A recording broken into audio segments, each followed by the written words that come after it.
কারণ সমাজে যদি খারাপ লোক থাকে তো আল্লাহর আযাব আসে, তাদের কারণে আল্লাহর আযাব আসে।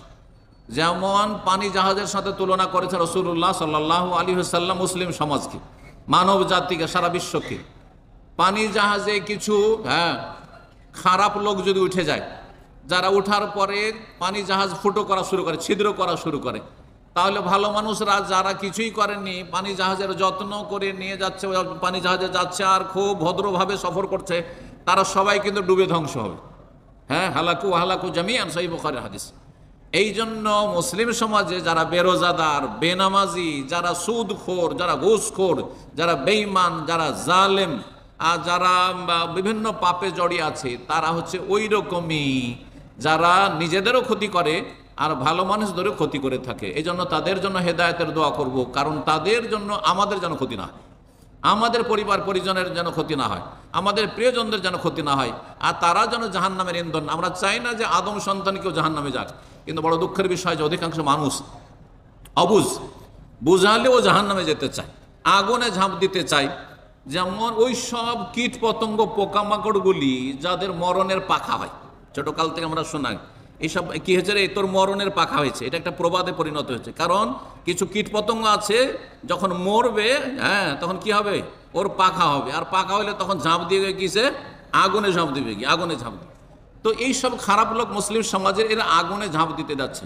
প্রিয় নবী সাল্লাল্লাহু আলাইহি ওয়াসাল্লাম বলছেন যে আমার উদাহরণ আর তোমাদের উদাহরণ হচ্ছে যে এক জায়গাতে আগুন জ্বলছে আর সেখানে সব লোকেরা ঝাঁপ দিতে যাচ্ছে, আগুনে ঝাঁপ দিতে যাচ্ছে, আগুনে ঝাঁপ দিতে যাচ্ছে, আর তোমাদেরকে আমি ধরে টেনে হেঁচড়ে আগুন থেকে দূরে সরাবার চেষ্টা করছি।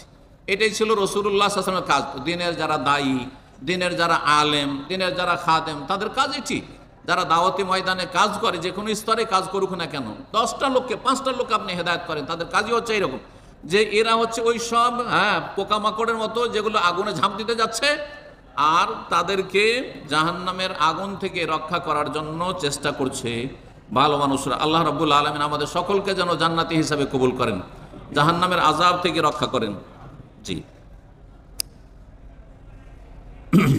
নবী সাল্লাল্লাহু আলাইহি ওয়াসাল্লাম যখন রমজান শুরু হতো, পয়লা রমজান আসতো, চাঁদ দেখা যেত, তখন চাঁদ দেখার দোয়া পড়তেন এবং পড়তে শিখেছেন রাসূলুল্লাহ সাল্লাল্লাহু আলাইহি ওয়াসাল্লাম। আল্লাহুম্মা আহিল্লাহু আলাইনা বিল আমনে ওয়াল ঈমানে ওয়াস সালামাতে ওয়াল ইসলামে ওয়াত তৌফিকে লিমা তুহিব্বু ওয়া তারদা। কার মুখস্থ আছে এই দোয়া দেখি তো একটু? চাঁদ দেখা দোয়া, শুধু রমজান মাস না, যে কোনো চাঁদ দেখার দোয়া, কিন্তু বিশেষভাবে রমজান মাসের চাঁদ দেখার যেহেতু আমরা একটু গুরুত্ব দিই, চাঁদ দেখার প্রয়োজনীয়তা বোধ করি আমরা, তো চাঁদ দেখার দোয়া কার মুখস্থ আছে? খুব কম, ওইদিকে মাশাআল্লাহ একটা দুটা হাত। কত সুন্দর দোয়া শোনেন, আল্লাহুম্মা আহিল্লাহু আলাইনা, হে আল্লাহ এই চাঁদ আমাদের উপর উদিত করো, বিল আমনে, নিরাপত্তার সাথে। কে নিরাপত্তা চান না? সবাই নিরাপত্তা চায়। যদি এখানে নিরাপত্তা না থাকতো, প্যালেস্টাইনে গোলা বর্ষণ করছে ইহুদিরা, ওই রকম পরিস্থিতি থাকতো, তা আপনারা ইফতার করতে আসতে পারতেন? ইফতারি জুটতো? ইফতারি পাওয়া যেত না, খাবার পৌঁছে না, পানি পৌঁছে না, ওষুধ পৌঁছে না, তাদের কাছে পৌঁছিতে দেওয়া হয় না। জালেমরা সেখানে বাধাগ্রস্ত করছে। আল্লাহ জালেমদেরকে ধ্বংস করুন, মাজলুমদেরকে আল্লাহ সাহায্য করুন। আর নিরাপত্তা কত বড় নিয়ামত। যদি ধরেন খাবার আছে, ইফতার পার্টি আছে, তারপর যে কোনো সময় এরকমের বিপদ আপদ আসতে পারে, গোলা বর্ষণ হইতে পারে, যাবেন ইফতার করতে? কেউ যাবেন না, কেউ যাবেন না। জান বাঁচাবার চেষ্টা করবেন যে লুকিয়ে থাকি, কি জানি কখন যে কোনখানে কি হয় না হয়। কত বড় নিয়ামত। এই জন্য মক্কার কাফেরদেরকে আল্লাহ রাব্বুল আলামিন ঈমান ইসলামের দাওয়াত দিতে গিয়ে, সবার কিন্তু এই সূরা মুখস্থ আছে, সূরা কুরাইশ, সেখানে আল্লাহ রাব্বুল দুটো নিয়ামতের কথা বলেছেন, দুটো বড় নিয়ামতের কথা বলেছেন, দুটোই পার্থিব নিয়ামত, দিনের নিয়ামত নয়। ঈমান ইসলামের নিয়ামতের কথা বলেননি, তা তো সবচেয়ে বড় নিয়ামত, কিন্তু দুনিয়ার বড় দুটো নিয়ামতের কথা বলেছেন। আল্লাযী আত'আমাহুম মিন জু'ইন ওয়া আমানাহুম মিন খাউফ।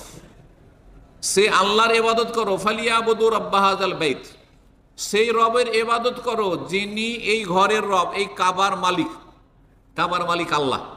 কাবার মালিকের লাত উজ্জা মানাত দেবদেবী নয়, 360টা মূর্তি নয়, এসবের পূজা করিও না, এ দরগা পূজা করিও না, মাজার পূজা করিও না, এই জিলানি চিস্তি আর শাহজালাল এগুলো কাবার মালিক নয়। এগুলো তোমার মালিক নয়, তোমার মালিক আল্লাহ রাব্বুল আলামিন। আল্লাহর ইবাদতবন্দি করো। ফালিয়াবুদু রাব্ব হাযাল বাইত আল্লাযী আত'আমাহুম মিন জু, যিনি ক্ষুধার্ত ব্যক্তিকে ক্ষুধার সময় ক্ষুধা লাগলে খেতে দেন, ক্ষুধা লাগলে খেতে দেন। যখনই খিদা লাগে খাবারের যে ব্যবস্থা, কত দূর পার করে খাবারে একটা দানা এসছে চিন্তা করুন তো দেখি।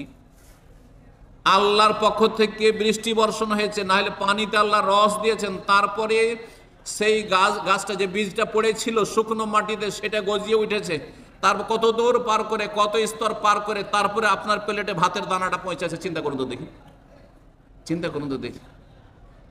এই যে চিকেনটা পৌঁছেছে কত দূর পার করে এসে এখানে আপনার প্লেটে পৌঁছেছে, কতগুলি স্টেপ বাই স্টেপ পার করে, তারপরে আপনার কাছে নিয়ামত হাজির হয়েছে রেডিমেড।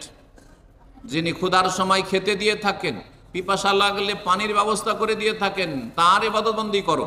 তাহলে পেটের খিদা তাড়ানো, পেটের জ্বালা দূর করা, এটি আল্লাহর বড় নিয়ামত যে আল্লাহ পেটের জ্বালা দূর করার ব্যবস্থা দিয়েছেন। না খেয়ে মানুষ ইবাদতবন্দি করতে পারবে না। না খেয়ে কয়দিন আপনি নামাজ পড়বেন, কয়দিন বেঁচে থাকবেন আপনি? না খেয়ে রোজা রাখতে পারবেন আপনি? না খেয়ে কিছুই করতে পারবেন, জিকির আজকার করতে পারবেন? কোনো কিছু করবেন না। না খেয়ে কোনো কিছুই করতে পারবেন না আপনি। ফরজ নফল কিছুই করা সম্ভব নয়। যিনি খেতে দেন তার ইবাদত করো। আর ওয়া আমানাহুম মিন খাউফ, এবং ভয় থেকে তোমাদেরকে নিরাপত্তা দান করেছেন। নিরাপত্তা, খাবার আছে, এইরকম প্লেট রাখা আছে, আর ইফতার ক্যাম্প লাগানো আছে, কিন্তু নিরাপত্তা নেই। তাহলে কি আসবেন ইফতার ক্যাম্পে? আসবেন না, আসবেন না। জনশূন্য। করোনার সময় আল্লাহ যখন নিরাপত্তা ছিনিয়ে নিলেন, হ্যাঁ, মসজিদ খালি পড়ে আছে, মসজিদ বন্ধ হয়ে আছে। মসজিদ খুললেও মসজিদে ভয়ে মানুষ যায় না, মানুষ মানুষের কাছে যায় না, মানুষ মানুষকে স্পর্শ করতে চায় না, মানুষ মানুষের নাগালে যেতে চায় না, সালাম মুসাফা করতে চায় না, কথা বলতে চায় না, দেখলে দূরে পালায়। একটা হাঁচি কারো পড়লে সেটাকে অ্যাটম বম মনে করে। আল্লাহু আকবার। চিন্তা করুন তো দেখি, কয়দিন আগে, মাত্র কয়েকটা বছর আগে, রমজান মাসে বন্দি ঘরে নিজের নিজ নিজ বাড়িতে, জেলখানায় বন্দি থেকে দুটো ঈদ করেছেন, মনে আছে, ভুলবেন না। ঈদ উল ফিতর, ঈদ উল আজহা। মসজিদ যাওয়া তো দূরের কথা, বাড়ির বাইরে নিচে যাওয়া, রাস্তায় যাওয়া নিষিদ্ধ, গেলে এত টাকা ফাইন, গেলে অন্য দেশে তো মার পড়তো, তাই না?